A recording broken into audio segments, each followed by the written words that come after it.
Hello friends, welcome to the session. Welcome to chapter 7. So alternating current part 1. So ಇವತ್ತೇನೇನು ಕಲಿಯೋಣ ಅಂದ್ರೆ introduction, phasor diagrams, AC circuit across resistor, capacitor and inductor, then AC across LCR circuit. So introduction. So we have so far considered DC current sources and current with DC sources. These current did not change their direction with time. So actually ನಾವು ಇಲ್ಲಿ ತನಕ ಏನೇನು ನೋಡಿದ್ವಿ DC current ಅಷ್ಟೇ consider ಮಾಡಿದ್ವಿ. DC ಅಂದ್ರೆ direct current. So ಇಲ್ಲಿ ಒಂದು ಬ್ಯಾಟ್ರಿ ಇದೆ ಅಂತ ಇಮ್ಯಾಜಿನ್ ಮಾಡಿದ್ರೆ ಸೊ ಬ್ಯಾಟ್ರಿಯಿಂದ ಕರೆಂಟ್ ಹೀಗೆ ಫ್ಲೋ ಆಗುತ್ತೆ, ಒಂದೇ ಡೈರೆಕ್ಷನ್ ಅಲ್ಲಿ ಫ್ಲೋ ಆಗುತ್ತೆ. ಇನ್ ಯಾವ ಕಂಡಕ್ಟರ್ ಯಾವ ಡೈರೆಕ್ಷನ್ ಇರುತ್ತೋ ಸೊ ಅದೇ ಕಂಡಕ್ಟರ್ ಮುಖಾಂತರ DC ಕರೆಂಟ್ ಫ್ಲೋ ಆಗುತ್ತೆ. ಬಟ್ ಆಲ್ಟರ್ನೇಟಿಂಗ್ ಕರೆಂಟ್ ಅಲ್ಲಿ ಏನಾಗುತ್ತೆ, so it changes it direction frequently. So ಈಗ ಇಲ್ಲಿಂದ ಇಲ್ಲಿ ಕರೆಂಟ್ ಬರ್ತಾ ಇದ್ರೆ ಸೊ ನೆಕ್ಸ್ಟ್ ಡೈರೆಕ್ಷನ್ ಚೇಂಜ್ ಆಗೋದು, ನೆಕ್ಸ್ಟ್ ಡೈರೆಕ್ಷನ್ ಚೇಂಜ್ ಆಗೋದು, with in seconds direction change ಆಗ್ತಾ ಹೋಗುತ್ತೆ. ಸೊ ಕಾಮನ್ ಆಗಿ ಇಂಡಿಯಾ ಅಲ್ಲಿ ಎಷ್ಟು ಹರ್ಟ್ಸ್ ಇರುತ್ತೆ ಅಂದ್ರೆ that is 50 hertz. So it changes 50 times, ಒಂದು ಸೆಕೆಂಡ್ ಅಲ್ಲಿ 50 ಟೈಮ್ಸ್ ಅಥವಾ 30 ಟೈಮ್ಸ್ ಡೈರೆಕ್ಷನ್, ತನ್ನ ಡೈರೆಕ್ಷನ್ ಚೇಂಜ್ ಮಾಡ್ತಾ ಇರುತ್ತೆ. But the voltage and the currents that vary with time are very common. So the electric main supply in our homes and offices is a voltage that varies like a sine function with time. So ನಾವು ಮನೆಯಲ್ಲಿ ಮತ್ತು office ಅಲ್ಲಿ ಏನು voltage change ಆಗುತ್ತೆ, that is like sine function. So sine function ಹೇಗೆ ವ್ಯಾಲ್ಯೂನ change ಮಾಡುತ್ತೋ ಅದೇ ತರ ಈ ಏನೋ AC ಕರೆಂಟ್ ಕೂಡ ತನ್ನ ವ್ಯಾಲ್ಯೂಸ್ ನ ಅಥವಾ ತನ್ನ ಡೈರೆಕ್ಷನ್ ನ ಚೇಂಜ್ ಮಾಡ್ತಾ ಇರುತ್ತೆ. Such a voltage is called as alternating voltage or AC voltage, and a current driven by it is called as that is called as alternating current. The main reason for preferring use of AC voltage or DC voltage is that AC voltage can be easily and efficiently converted from one voltage to another by means of transformer. So main ಆಗಿ ನಾವು AC voltage ಏನಕ್ಕೆ use ಮಾಡ್ತೀವಿ ಅಥವಾ AC alternating current ಏನಕ್ಕೆ use ಮಾಡ್ತೀವಿ ಅಂದ್ರೆ mainly due to its transformation. ಅಂದ್ರೆ ಈಗ DC ವೋಲ್ಟೇಜ್ ನಮ್ಗೆ suppose 2 volt DC voltage battery ಇದೆ, 2 ವೋಲ್ಟ್ ಬ್ಯಾಟ್ರಿ 3 ವೋಲ್ಟ್ ಬ್ಯಾಟ್ರಿ ಇದೆ ಅನ್ಕೊಳ್ಳಿ. ಆ 3 ವೋಲ್ಟ್ ಬ್ಯಾಟ್ರಿನ ನಾವು ವೋಲ್ಟೇಜ್ ಇನ್ಕ್ರೀಸ್ ಮಾಡೋದು ಅಥವಾ ಡಿಕ್ರೀಸ್ ಮಾಡೋದು ಹೇಗೆ ಆಗ್ತಿರ್ಲಿಲ್ಲ.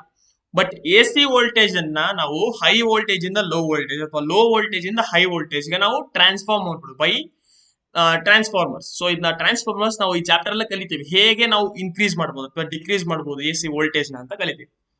ನಾವು what is alternating current? So definition ಏನ್ ಹೇಳುತ್ತಂದ್ರೆ alternating current is that current which continuously changes in magnitude and periodically reverses its direction. So alternating current ಅಂದ್ರೆ which continuously changes its magnitude, ಅಂದ್ರೆ ಮ್ಯಾಗ್ನಿಟ್ಯೂಡ್ ಕಂಟಿನ್ಯೂಸ್ಲಿ ಚೇಂಜ್ ಆಗ್ತಾ ಇರುತ್ತೆ.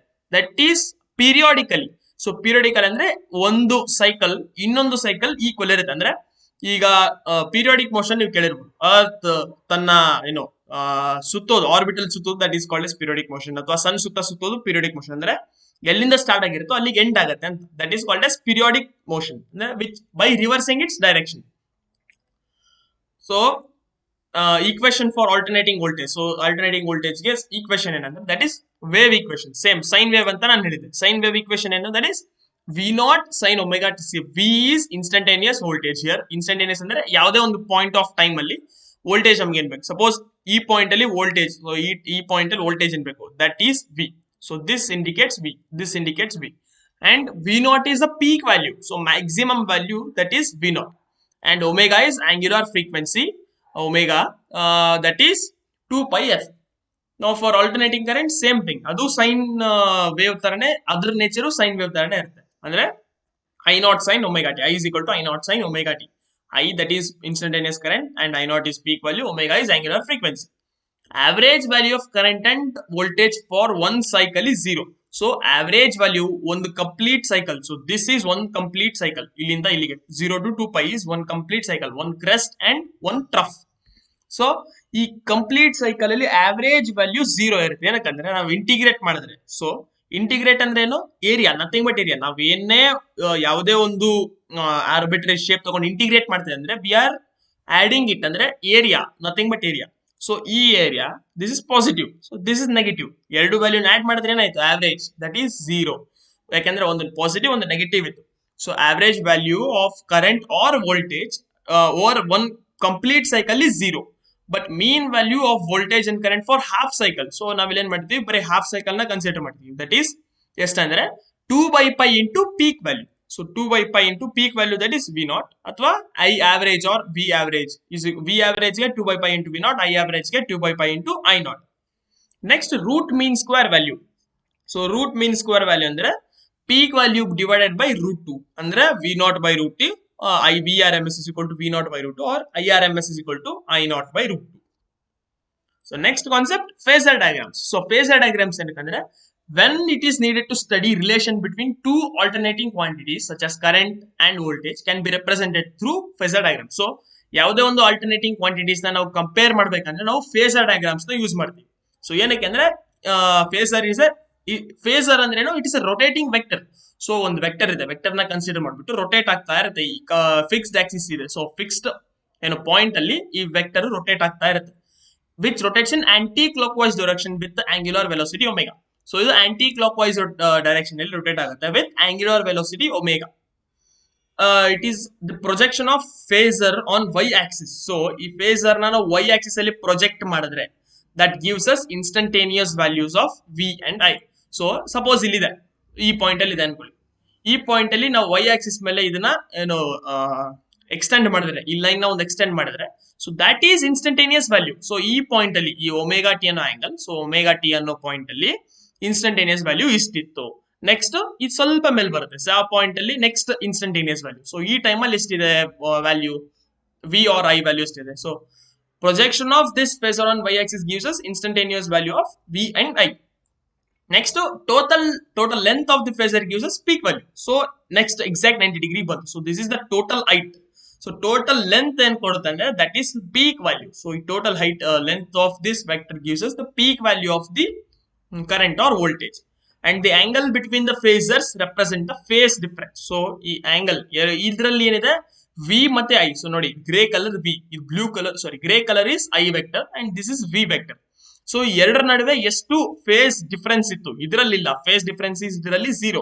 ಅಕಸ್ಮಾತ್ ಏನಾದ್ರು phase difference ಇದ್ರೆ that gives us phase difference. So phase difference ಏನಂದ್ರೆ simple, ಈ wave ಈಗ ಎಲ್ಲಿಂದ ಸ್ಟಾರ್ಟ್ ಆಗಿದೆ, ಫಸ್ಟ್ ವೇವ್ ಇಲ್ಲಿಂದಾನೆ ಸ್ಟಾರ್ಟ್ ಆಗಿದೆ. ಸೊ ನೆಕ್ಸ್ಟ್ ವೇವ್ ಕೂಡ ಅಲ್ಲಿಂದಾನೆ ಸ್ಟಾರ್ಟ್ ಆಗಿದೆ. There is no phase difference. ಅಂದ್ರೆ ಮುಂಚೆ ಸ್ಟಾರ್ಟ್ ಆಗಿದೆ, ಅಕಸ್ಮಾತ್ ಏನಾದ್ರು ಈ ವೇವ್ ಹಿಂದ್ಗಡೆ ಶಿಫ್ಟ್ ಆಗಿದ್ರೆ, ಸೊ ಹೀಗಿಂದ ಬಂದಿದ್ರೆ wave, then there is phase difference. ಏನಕ್ಕಂದ್ರೆ ಈ ಆಂಗಲ್ ಡಿಫರೆನ್ಸ್ ನೋಡಿ ಇಲ್ಲಿಂದ ಸ್ಟಾರ್ಟ್ ಆಗಿದೆ, ಬಟ್ ಈ ವ್ಯಾಲ್ಯೂ ಇಲ್ಲಿಂದ ಸ್ಟಾರ್ಟ್ ಆಗಿದೆ. ಇದಕ್ಕೆ ಎಷ್ಟು ಡಿಫರೆನ್ಸ್ ಇತ್ತು, ಇದನ್ನ ಮೈನಸ್ ಮಾಡಿದ್ರೆ ನಮಗೆ ಏನ್ ಸಿಗುತ್ತೆ, that is called as face difference. Next, AC across resistor. So consider circuit which AC connected across the resistor. So ಇದು ಒಂದು ರೆಸಿಸ್ಟರ್, ಇದು AC ಸರ್ಕ್ಯೂಟ್, ಇದನ್ನ ರೆಪ್ರೆಸೆಂಟ್ ಮಾಡೋದು AC input. So changing input, ಅದಕ್ಕೆ ಈ ತರ ರೆಪ್ರೆಸೆಂಟ್ ಮಾಡ್ತೀವಿ. Voltage across this is VR. ನೀವು ಇನ್ನೊಂದು ಇಂಪಾರ್ಟೆಂಟ್ ಪಾಯಿಂಟ್ ಏನಂದ್ರೆ ಸರ್ಕ್ಯೂಟ್ ಬರೀಬೇಕಾದ್ರೆ AC ಸರ್ಕ್ಯೂಟ್ಸ್ ನೀವೆಲ್ಲೂ ಡೈರೆಕ್ಷನ್ ಮೆನ್ಷನ್ ಮಾಡಂಗಿಲ್ಲ ಕರೆಂಟ್ ನ. ಏನಕ್ಕಂದ್ರೆ current will be changing its direction. So current direction change ಆಗ್ತಾ ಇರುತ್ತೆ, ಅದಕ್ಕೆ ನೀವು ಕರೆಂಟ್ ಡೈರೆಕ್ಷನ್ ಇಲ್ಲಿ ಬರೆಯೋಂಗಿಲ್ಲ. At a point of time ನಾವು ಕನ್ಸಿಡರ್ ಮಾಡಿದಾಗ, so at a point of time ನಾವು ಏನ್ ಮಾಡ್ಬೋದು, ಆಕ್ಚುಲಿ AC ಇಲ್ಲಿ ಕರೆಂಟ್ ಚೇಂಜ್ ಆಗ್ತಿರೋದ್ರಿಂದ ನಾವು ಓಮ್ಸ್ ಲಾನ್ ಅಪ್ಲೈ ಮಾಡೋದು ಅಥವಾ KVL ಅಪ್ಲೈ ಮಾಡೋಕ್ಕಾಗಲ್ಲ, ಯಾಕೆಂದ್ರೆ ಡೈರೆಕ್ಷನ್ ಚೇಂಜ್ ಆಗ್ತಿರುತ್ತೆ. ನಾವು ಅದಕ್ಕೆ ಏನ್ ಮಾಡ್ತೀವಿ, ಇಲ್ಲಿ ಬರೀಬೇಕು. ಸೊ ಡ್ಯೂ ಟು KVL ಅಟ್ a point of time. So one point of time ಅಲ್ಲಿ ಇಲ್ಲಿ ನಾವು ಪ್ಲಸ್ ಅಥವಾ ಮೈನಸ್ ನ ಕನ್ಸಿಡರ್ ಮಾಡಿದ್ರೆ then we can apply KVL. So ಆ ಟೈಮ್ ಅಲ್ಲಿ V minus VR is equal to 0. V ಅಂದ್ರೆ ಇದರದು ಈ total voltage V minus this drop which is equal to 0. So V is equal to VR. ಏನಕ್ಕಂದ್ರೆ ಇಲ್ಲಿ ಎಷ್ಟು voltage ಬರುತ್ತೋ ಅಷ್ಟೇ voltage ಈ resistor across ಇದೆ. ನಾವು V is equal to V naught sin omega t. ಈ ಸಪ್ಲೈ ವೋಲ್ಟೇಜ್ ಎಷ್ಟು, that is V naught sin omega t, which is equal to I into R. So across this I is equal to, now ಇದನ್ನ ಕೆಳಗೆ ಕಳಿಸಿದ್ರೆ V naught by R sin omega t. So I is equal to I naught sin omega t ಇದರಿಂದ. So I naught ಏನಿಲ್ಲಿ, that is V naught by R is I naught. So IRMS ಅಂದ್ರೆ VRMS by R. ಇದರಲ್ಲಿ there is no phase difference, so it is in phase. So phi angle is equal to 0. So ನೋಡಿದ್ರೆ ನಮ್ಗೆ ಏನ್ ಸಿಗುತ್ತೆ ಈ values ಅಲ್ಲಿ, there is no phase difference. ಏನಕ್ಕಂದ್ರೆ V ಮತ್ತೆ I ಸೇಮ್ ಡೈರೆಕ್ಷನ್ ಅಲ್ಲಿ ಇದೆ, ಏನು ಗ್ಯಾಪ್ ಇಲ್ಲ. ಎಲ್ಲಿಂದ ಸ್ಟಾರ್ಟ್ ಆಗಿದೆ V, ಅಲ್ಲಿಂದನೇ I ಕೂಡ ಸ್ಟಾರ್ಟ್ ಆಗಿದೆ. So there is no phase difference. Next, AC across inductor. So inductor ಅಂದ್ರೆ ಏನು, it is a device which opposes the change in flux. So ಯಾವುದೇ ಫ್ಲಕ್ಸ್ ಅಥವಾ ಕರೆಂಟ್ ಚೇಂಜ್ ಆಗಲಿ, ಏನೇ ಚೇಂಜ್ ಆಗಲಿ, ಅದನ್ನ ಅಪೋಸ್ ಮಾಡೋದು ಕೆಲಸ ಏನಂದ್ರೆ inductor. So same, let's consider circuit with inductor and voltage across it is VL, which is connected to an external AC supply. By KVL, same thing, V minus VL is equal to 0. Now V is equal to VL. So V is equal to V naught sin omega t. Idu change agodu, which is equal to L into di by dt. Yes, EMF induce ಆಯ್ತು ಇಲ್ಲಿ, that is L into di by dt. So D I by D T ಇದನ್ನ ಕೆಳಗೆ ಕಳ್ಸೋಣ V naught by L sine omega T. ನಾವು if we integrate with respect to ಇದನ್ನ D T ಈ ಕಡೆ ಕಳ್ಸೋಣ. ಸೊ ಇಂಟಿಗ್ರೇಟ್ ಮಾಡಿ ಲೆಫ್ಟ್ ಸೈಡ್ ಅಲ್ಲಿ with respect to D I, right side ಅಲ್ಲಿ with respect to D T. ಏನಂತಂದ್ರೆ sine omega T it is a function of time. So sine ಇಲ್ಲಿ sine ಹೇಗೆ ಚೇಂಜ್ ಆಗುತ್ತೆ ಅಂದ್ರೆ ಟೈಮ್ ಪ್ರಕಾರ ಚೇಂಜ್ ಆಗುತ್ತೆ. It is a function of time. So ಈಗ ನಾವು with respect to D T ನ ಇಂಟಿಗ್ರೇಟ್ ಮಾಡ್ಬೇಕು. So integrate with 0 to I, ಇಲ್ಲಿ from 0 to T. So I is equal to ಏನ್ ಸಿಗುತ್ತೆ V naught by L cos omega T divided by omega. ಏನಕ್ಕಂದ್ರೆ sine A X ಇದ್ರೆ with respect to X ನಾವು integrate ಮಾಡ್ತಿದ್ರೆ ಏನ್ ಸಿಗುತ್ತೆ cos A X divided by A ಸಿಗುತ್ತೆ. So integration ನೀವು ಕಲಿಬೇಕಾದ್ರೆ ಇದನ್ನ ಕಲಿತೀರಾ. So cos omega T divided by omega. ನಾವು I is equal to V naught by omega L into sine of, ನಾವು ಕಾಸ್ ಏನ್ ಬರಿಬೇಕು ಕಾಸ್ ಥೀಟಾನ sine of 90 minus theta minus 90 minus theta ಈ ತರ ಬರೀಬಹುದು ನಾವು omega T minus pi by 2. So this is now phase. So ಏನಂದ್ರೆ I naught is equal to ಈ total. So this is called S I naught. So I naught is equal to V naught by omega L. So X L, ಇಲ್ಲಿ X L ಅನ್ನ ನಾವು term ನ introduce ಮಾಡ್ತೀವಿ. So ನಾವು what is X L, that is omega L is equal to X L. So ಇದನ್ನ ನಾವು X L ಅಂತ ಬರಿತೀವಿ, ದಟ್ ಈಸ್ ಟರ್ಮ್. ಸೊ ಈ ಟರ್ಮ್ ಏನಂದ್ರೆ inductive reactance that opposes the flow of A C current. So ಅಲ್ಲಿ ಹೇಗೆ ಆರ್ ಇತ್ತು ರೆಸಿಸ್ಟೆನ್ಸ್ ಇತ್ತು, ಇಲ್ಲಿ ಆ ತರ ಅದೇ ತರ ಎಕ್ಸೆಲ್ ಇರುತ್ತೆ, ಅಂದ್ರೆ ಇಂಡಕ್ಟಿವ್ ರಿಯಾಕ್ಟೆನ್ಸ್. ನಾವು I naught is equal to V naught by V X L or I R M S is equal to V R M S by X L. Here ನಾವು ಫೇಸರ್ ಡಯಾಗ್ರಾಮ್ ನ ಬರೆದಾಗ I current is lagging behind the voltage by 90 degree. ಏನಕ್ಕಂದ್ರೆ ನೋಡಿ current ಇಲ್ಲಿದೆ but voltage ಮುಂದೆ ಓಡೋಗಿದೆ ಅಂದ್ರೆ by angle of 90 degree. ಏನಕ್ಕಂದ್ರೆ ನಾನು ಆಗ್ಲೇ ಹೇಳಿದ್ದೆ ಇಟ್ ಅಪೋಸಸ್ ದ ಚೇಂಜ್, ಅಂದ್ರೆ ಇಲ್ಲಿ ಕರೆಂಟ್ ಚೇಂಜ್ ಆಗ್ತಾ ಇರುತ್ತೆ, ಕರೆಂಟ್ ಅನ್ನ ಡೈರೆಕ್ಷನ್ ಅಥವಾ ಮ್ಯಾಗ್ನಿಟ್ಯೂಡ್ ನ ಚೇಂಜ್ ಮಾಡ್ತಾ ಇರುತ್ತೆ. So it opposes the current change. So current change oppose ಮಾಡಿದಾಗ ಏನಾಯ್ತು, ವೋಲ್ಟೇಜ್ ಮುಂದೆ ಹೋಗ್ತದೆ, ಸೇಮ್ ವೋಲ್ಟೇಜ್ ಇದೆ ಬಟ್ ಕರೆಂಟ್ ಮಾತ್ರ ಟೈಮ್ ತಗೋತಾ ಇದೆ ಪಾಸ್ ಆಗ್ಲಿಕ್ಕೆ, same amount of current. So it lags by 90 degree. ಅದನ್ನೇ ನಾವು ವೇವ್ ಅಲ್ಲಿ ರೆಪ್ರೆಸೆಂಟ್ ಮಾಡಿದಾಗ so this is voltage, this is current. So the phase difference ನಾವು ಸ್ವಲ್ಪ ಹಿಂದೆ ತಂದ್ರೆ, ಇದನ್ನ ಹಿಂದೆ ತಂದ್ರೆ ಈ ಡಿಫರೆನ್ಸ್ ಎಷ್ಟಿರುತ್ತೆ, ದಟ್ ಈಸ್ 90 ಡಿಗ್ರಿ. ಸೊ ಈ ಡಿಫರೆನ್ಸ್ ಅಲ್ಲ, ಈ difference. So this difference is called as phase difference. So ಇದು 0, this is pi by 2, this is pi. So ಇಲ್ಲಿಂದ ಇಲ್ಲಿ ಸಬ್ಟ್ರಾಕ್ಟ್ ಮಾಡಿದ್ರೆ ಎಷ್ಟು ವ್ಯಾಲ್ಯೂ ಇದೆ, that is 90 degree. Inductive reactance is reactance that opposes the flow of AC. Next, AC across capacitor. So let's consider same thing. Illi capacitor consider madna, which is connected to external AC, that is V is equal to V naught sin omega t, and voltage across it is across the capacitor is VC. So capacitance C is equal to charge on it divided by VC. If we apply KVL, then V is equal to VC.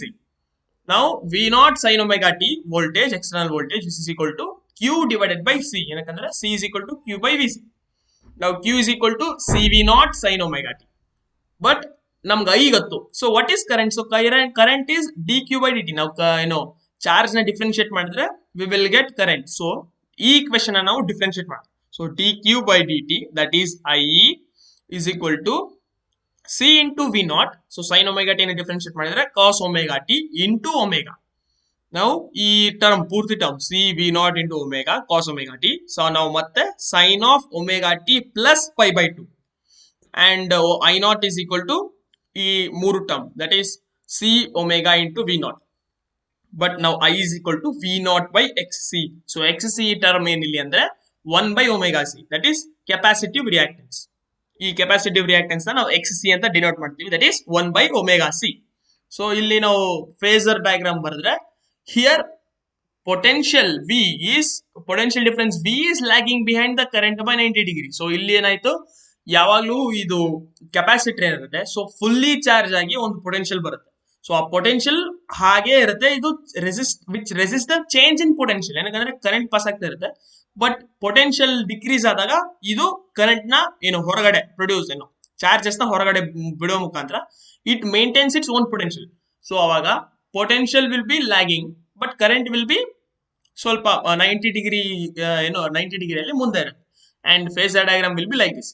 So ಇಲ್ಲಿ phase difference ಇದನ್ನ ನಾವು extra ಪೊಲೇಟ್ ಮಾಡಿದಾಗ, ಹಿಂದ್ಗಡೆ ಹೀಗೆ ಪೊಲೇಟ್ ಮಾಡಿದಾಗ ಇಲ್ಲಿ angle ಏನ್ difference ಇದೆ, ದಟ್ ಈಸ್ 90 ಡಿಗ್ರಿ. ಬಟ್ ಇಲ್ಲಿ -90, ಏನಕ್ಕಂದ್ರೆ ಕರೆಂಟ್ ಮುಂದಿದೆ, ಕರೆಂಟ್ ಮುಂದಿದೆ ಬಟ್ ವೋಲ್ಟೇಜ್ ಸ್ವಲ್ಪ ಹಿಂದಿದೆ. Next AC across LCR circuit. So LCR circuit ಏನಂದ್ರೆ ಈ ಸರ್ಕ್ಯೂಟ್ ಅಲ್ಲಿ ಮೂರು ಕಾಂಪೋನೆಂಟ್ ಇರುತ್ತೆ, ಅಂದ್ರೆ ಇಂಡಕ್ಟರ್, ಕೆಪಾಸಿಟರ್ ಮತ್ತೆ ರೆಸಿಸ್ಟರ್. ಸೊ ಈ ಎಲ್ಲಾ ಮೂರು ನಡುವೆ ನಾವು ಏನು AC ಸಪ್ಲೈನ ಕನೆಕ್ಟ್ ಮಾಡಿದಾಗ that is called as LCR circuit. So ಈ LCR ಸರ್ಕ್ಯೂಟ್ ನ ನಾವು ಇಂಡಕ್ಟಿವ್ ಸರ್ಕ್ಯೂಟ್, ಅಂದ್ರೆ ಸ್ವಲ್ಪ ಜಾಸ್ತಿ ಇಂಡಕ್ಟಿವ್, ಕಡಿಮೆ ರೆಸಿಸ್ಟಿವ್ ಮತ್ತೆ ಕಡಿಮೆ ಕೆಪಾಸಿಟಿವ್, ಇದು it is more inductive circuit ನಾವು ಇಲ್ಲಿ ಕನ್ಸಿಡರ್ ಮಾಡಿರೋದು. Now the current flowing in the circuit is I naught sin omega t minus phi. So phi is phase difference. Minus phi ಏನಕ್ಕಂದ್ರೆ here current is lagging. ಏನಕ್ಕಂದ್ರೆ ನಾವು inductor circuit consider ಮಾಡೋದ್ರಿಂದ ಇಲ್ಲಿ current lag ಆಗುತ್ತೆ. So minus phi is lagging of current according to phasor diagram. So phasor diagram ನೋಡಿದ್ರೆ ಈಗ through resistor, so resistor is in phase, voltage ನ ನಾವು X direction, current ನ ನಾವು ಎಕ್ಸ್ ಡೈರೆಕ್ಷನ್ ಅಲ್ಲಿ ಕನ್ಸಿಡರ್ ಮಾಡಿ, ಯಾಕಂದ್ರೆ current passing is same. So ಯಾವ್ದು ಸೇಮ್ ಇರುತ್ತೋ ವ್ಯಾಲ್ಯೂ ಅದನ್ನ ನಾವು ಫಸ್ಟ್ ಫಿಕ್ಸ್ ಮಾಡ್ಕೊಂಡ್ಬಿಡೋಣ, ದಟ್ ಈಸ್ ಕರೆಂಟ್. ಸೊ ಈ ಡೈರೆಕ್ಷನ್ ಅಲ್ಲಿ ಕರೆಂಟ್ ಇದ್ರೆ voltage for resistor voltage will be in same direction, but capacitor for capacitor voltage will lag behind 90 degree, but in inductor voltage will be ahead of 90 degree. So 90 degree ಮೇಲೆ ಇರುತ್ತೆ ಇದನ್ನ. But ಇದು V L ನಾವು consider ಜಾಸ್ತಿ ಮಾಡಿರೋದು, ಯಾಕಂದ್ರೆ more inductive ಇದೆ.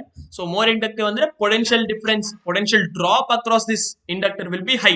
So V L ಜಾಸ್ತಿ ಇರುತ್ತೆ, but V C value ಸಣ್ಣದಿರುತ್ತೆ.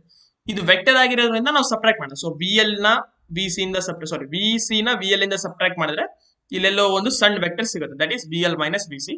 So ಈ ವಿ ಆರ್ ಮತ್ತೆ V L minus V C ನ ನಾವು ರಿಸಲ್ಟೆಂಟ್ ವೆಕ್ಟರ್ ತೆಗೆದ್ರೆ, so according to diagram, total resultant resultant voltage V is equal to vector VL plus vector VC plus vector VR. ಅಂದ್ರೆ ಏನು, that is this vector plus this vector, ಅಂದ್ರೆ VL minus VC the whole square plus VR whole square upon 1/2. So ನಮ್ಗೆ ಇಲ್ಲಿ VL ನ ನಾವೇನ್ ಬರಿಬಹುದು, that is I into XL, VC ನ I into XC, VR ನ I into XR, I into R. So I common ತೆಗಿತೀವಿ, that is under root XL minus XC the whole square plus R square. So I into Z. So ಈ Z term ಏನಂದ್ರೆ that is called as impedance. So Z ಅಂದ್ರೆ ಏನಿಲ್ಲಿ, that is under root XL minus XC the whole square plus R square and tan phi. So phi angle ಹೇಗೆ ಕಂಡುಹಿಡಿಯೋದು ಅಂದ್ರೆ opposite by adjacent side. So opposite side ಏನು, that is VL minus VC and adjacent that is VR. ಅಂದ್ರೆ ನಾವು V ನ ತೆಗೆದ್ರೆ, so voltage ನ ತೆಗೆದ್ರೆ ದಟ್ ಈಸ್ ನೋನ್ ವ್ಯಾಲ್ಯೂಸ್. ನಮ್ಗೇನು ವೋಲ್ಟೇಜ್ ನಮಗೆ ಕೆಲವೊಂದ್ಸರಿ ಕೊಡ್ತಾರೆ, ಇಲ್ಲ ಕೊಡಲ್ಲ. So but known values are XL minus XC, XL XC and R.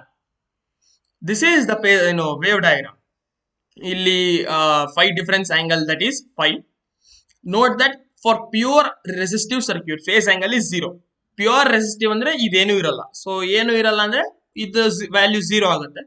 Tan phi is equal to 0. Then what is phi? So phase angle is 0. But for pure inductive or pure capacitive resistor, but a pure capacitive or inductive resistor, then the phase angle phi will be pi by 2. Now what is impedance? Impedance definition andre it is opposition to the flow of AC in LCR circuit. So XL andre enittu, XR andre enittu, that was opposition to the flow of AC in capacitive or inductor circuit. Illi it is in LCR circuit. So friends, ಇವತ್ತಿನ session ಎಲ್ಲ ಮುಗಿಸ್ತಾ ಇದ್ದೀನಿ. Next session ಅಲ್ಲಿ continue ಮಾಡೋಣ. Thank you.